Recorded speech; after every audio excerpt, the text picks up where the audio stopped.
A recent exchange during Senate Judiciary Committee hearings for the current Supreme Court nominee highlighted what I think is an important point around the nature of science, and that's the relationship of science to policy.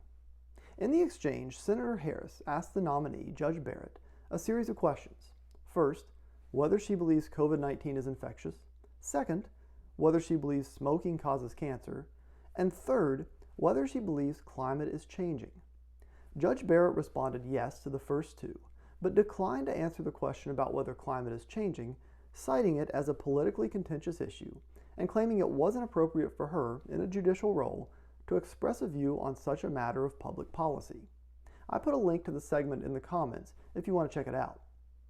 Judge Barrett's response raises a point about the distinction between science and policy, a distinction that I think often gets blurred, even by scientists and policymakers themselves.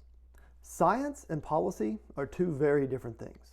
Science can try to address things like what's happening in the natural world, along with the hows and whys related to those happenings.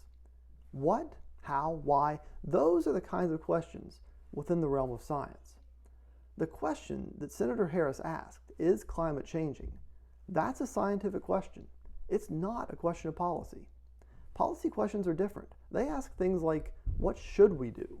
Which is something science has no ability to answer. The question of whether climate is changing is not a politically contentious question, as Judge Barrett suggested, because it's not a political question at all. It's a scientific question. A possible related question like what actions, if any, should we take in the context of climate, that's a question of policy, and it's one for which there's room for political discussion and disagreement.